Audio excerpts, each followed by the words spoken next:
Как на самом деле погиб хозяин 90-х Борис Березовский? В 90-е годы он стал олицетворением слова «олигарх». Его называли серым кардиналом российской политики, крестным отцом Кремля, а потом главным врагом Путина. Жизнь Березовского закончилась в эмиграции и при загадочных обстоятельствах. Судья оставил открытый вердикт. Ходили слухи об инсценировке и даже большинство друзей, родственников и соратников не верят в и считают, что Березовского убили. Давайте разберемся, как жил и умер главный авантюрист 90-х.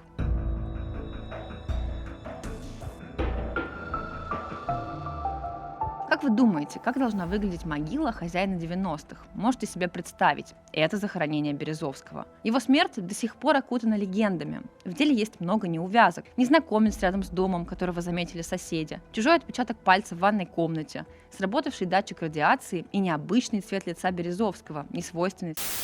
Но не будем забегать вперед, про смерть поговорим в конце. А пока пристегивайтесь, про его жизнь тоже есть что рассказать. Борис Березовский родился зимой 1946 года в Москве. Карьеру начал в научной среде, занимался математикой и кибернетикой, защитил докторскую диссертацию и даже успел поработать членом-корреспондентом в Советской академии наук. Вот как он позже рассказывал об этом периоде в своей автобиографии.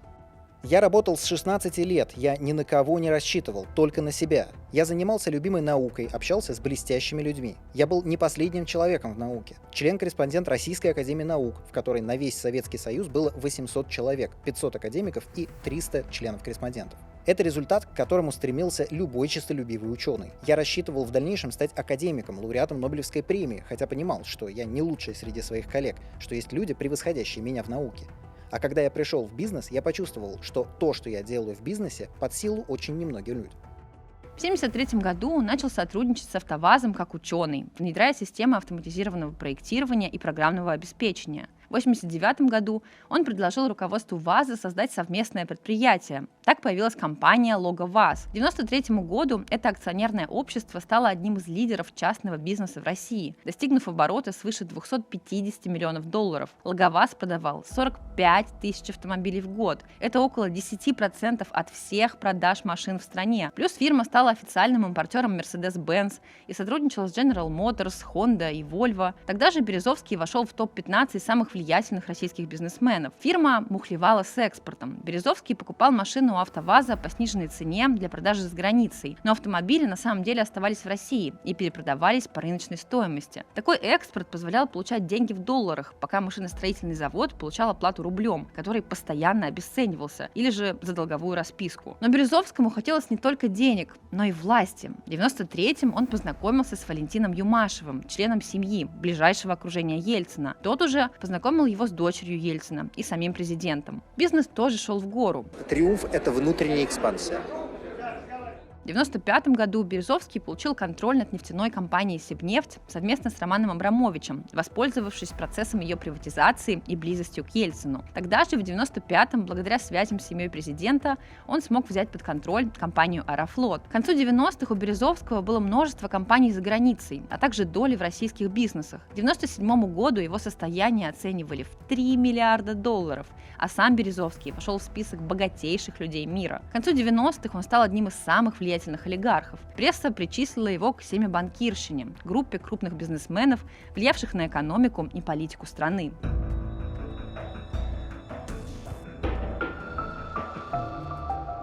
А еще Березовский знал, власть – это не только деньги и связи, но и управление информацией.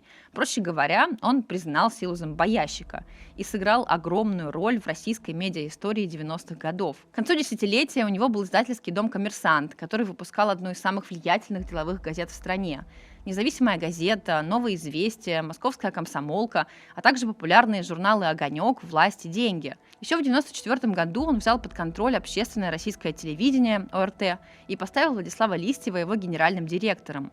В 1996 году ОРТ поддержал Бориса Ельцина в предвыборной президентской гонке и всячески разоблачал кандидата от КПРФ Геннадия Зюганова. Генеральный директор ОРТ Сергей Благоволин даже стал членом команды президента.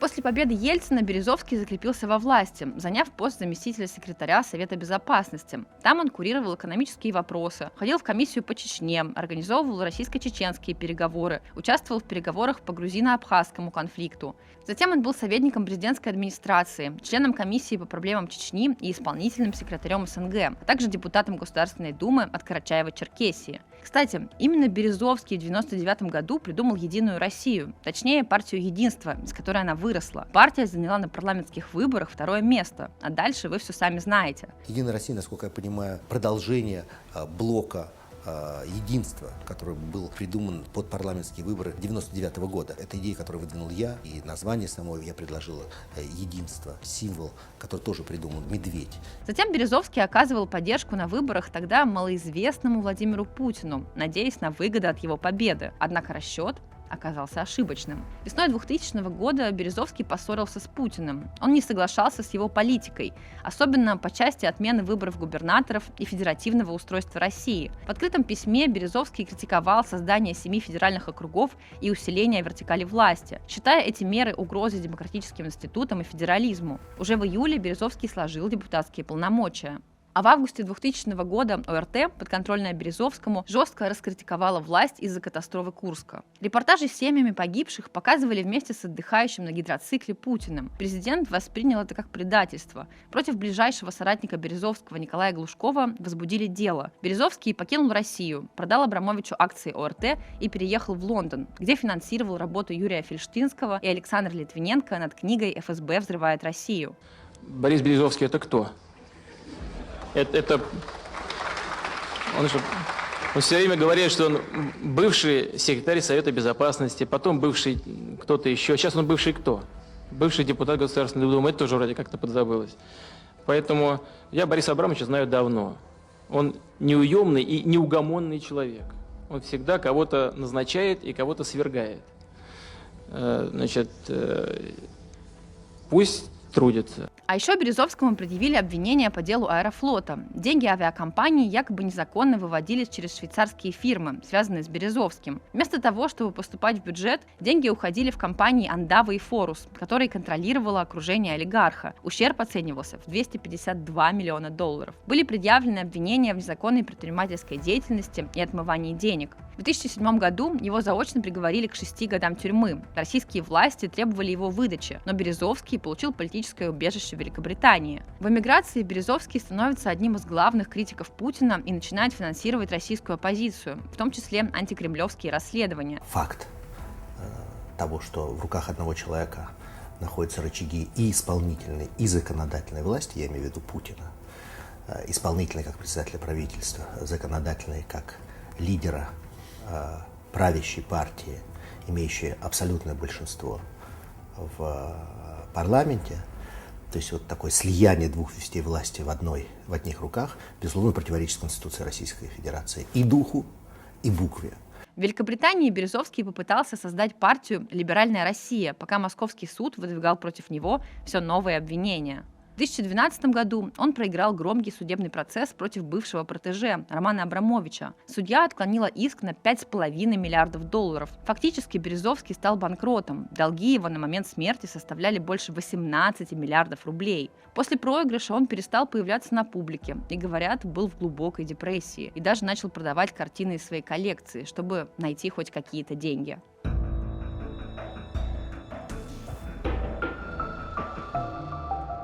Тело того, кого называли Березой, обнаружили в английском поместье 23 марта 2013 года. Его нашел охранник по имени Ави Навама. Он бывший агент Моссада. Тело было заперто изнутри ванной. На шее был обрывок шарфа, другой конец которого висел на душевой перекладине. Вскрытие показало, что Березовский умер от повешения.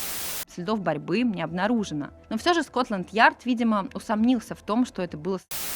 В Великобритании, если обстоятельства смерти остаются неясными, проводится инквест – судебное разбирательство по установлению причины смерти. Инквест по делу Березовского возглавил судья Корнер Питер Бэдфорд. Корнер занимается расследованием случаев смерти, когда человек умер необычно или подозрительно, а точную причину невозможно установить сразу. В российской системе правосудия аналогичной должности нет. Корнер отвечает за судебно-медицинскую экспертизу, выполняет предварительное расследование и роль судьи. Слушания состоялись в конце марта 2014 года, то есть есть через год. Рассматривали две версии и убийство. На втором настаивали некоторые родственники и сторонники Березовского, в том числе его бывшая жена Галина Бешарова, которая говорила, что ее бывший супруг собирался в отпуск в Израиль и ждал приезда детей. Дочь олигарха Елизавета Березовская сначала говорила, что отец был в депрессии, но затем призналась, что не уверена в его...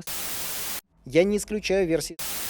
Да, у него был тяжелый период. Он близко к сердцу переносил проблемы, которые у него были с Еленой, бывшей женой. Но в то же время я знаю, насколько он был сильным человеком, и учитывая улики, собранные полицией, у меня возникает все больше и больше вопросов относительно последних часов жизни моего отца. Патологоанатом Саймон Пул установил, что травмы на теле Березовского соответствуют через повешение, а следов борьбы не было, как и алкоголя и...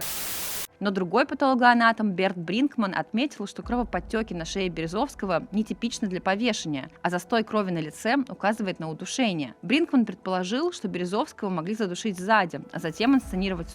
Причем убийц могло быть двое. Кстати, медбрат скорой помощи, который приехал на выезд, отметил необычный цвет лица, несвойственный для... Впрочем, Бринкман дружит с семьей Березовского. В итоге, после изучения всех улик, судья Корнер заявил, что приоритетная версия... но не смог прийти к однозначному заключению и вынес так называемый открытый вердикт. В британской юридической практике это означает, что причина смерти остается неустановленной, поэтому до сих пор никто точно не знает, что случилось в английском поместье. В этом деле действительно много странностей. В доме за 2 дня до смерти соседи заметили неизвестного человека, а полиция обнаружила в ванной чужой отпечаток пальца. Следствие не смогло установить личность мужчины, которого заметили соседи, а также владельца отпечатков пальцев в ванной комнате. Кроме того, у Березовского было сломано ребро. Об этом писала газета The Guardian со ссылкой на источник в семье покойного. Кстати, возле тела Березовского у судмедэкспертов сработал датчик радиации, но официальное расследование заявило, что никаких радиоактивных или отравляющих веществ в доме не нашли. С одной стороны, версия кажется очень логичной. Березовский не вынес финансового краха, находился в депрессии и все потерял. И хоть предсмертной записки олигарх не оставил, что-то похожее на нее все же существует. Вот что он сказал в своем последнем интервью. Он дал его Форбсу за день до смерти, 22 марта. «Я потерял смысл жизни». Это прямая цитата. Березовский разоткровенничался, как будто знал, что будет дальше. Вернуться в Россию. Ничего я больше так не хочу, как вернуться в Россию. Когда даже завели уголовное дело, я хотел вернуться в Россию. Даже когда завели уголовное дело. Только по совету Елены Боннер остался. Главное, что я недооценил, что мне настолько дорога Россия, что я не могу быть эмигрантом. Я не должен был уезжать из России. Незадолго до смерти Березовский даже написал письмо Путину, в котором просил прощения и умолял разрешить ему вернуться в Россию. В день его смерти пресс-секретарь Кремля Дмитрий Песков подтвердил, за 2 месяца до трагедии олигарх направил президенту личное письмо. Позже Путин публично подтвердил, что действительно получил от Березовского 2 сообщения. Одно до его смерти, другое после. На первое президент не ответил, мол, освобождать олигарха от уголовной ответственности и возвращать его в Россию – это удел Верховного суда и Генпрокуратуры. Поэтому, что было в письмах, мы можем только догадываться. Путин отказался раскрывать их содержание, сославшись на личный характер и этику. Быть может, в письмах было отчаяние, страх, сожаление, а может, попытка заключить сделку? Получается, написал человек письмо Путину, а спустя 2 месяца его автора нашли в запертой ванной. Сам ли он закрыл за собой дверь? Или ее закрыли за него? Вот что по этому поводу думает писатель Юлий Дубов, один из близких друзей Березовского. Я не верю, что это было на самом деле, никто не знает, потому что полиция вынесла открытый вердикт. Ну, в смысле, коронер. Нет, я ничего не знаю, но я исхожу и из внутреннего ощущения, и из решения коронера.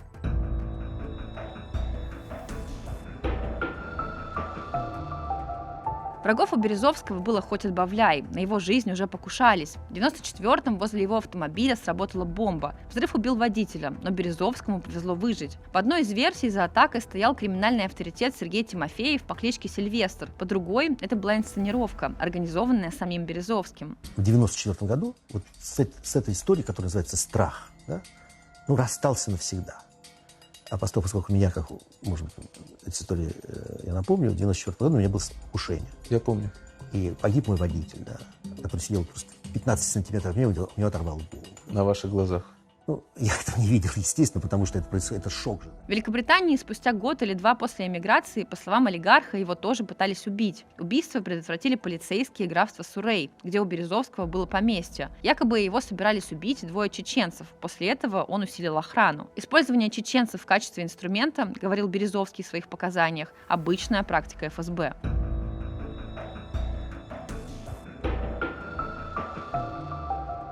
Он вершил судьбы, двигал президентов и контролировал миллиарды, но в итоге оказался в запертой ванной с шарфом на шее. Оставил ли он этот мир добровольно или ему помогли? Вопрос, на который, возможно, никогда не будет ответа. Но его судьба остается ярким примером того, что даже те, кто управляют историей, в какой-то момент могут стать ее жертвой. Это была программа «Конспирология».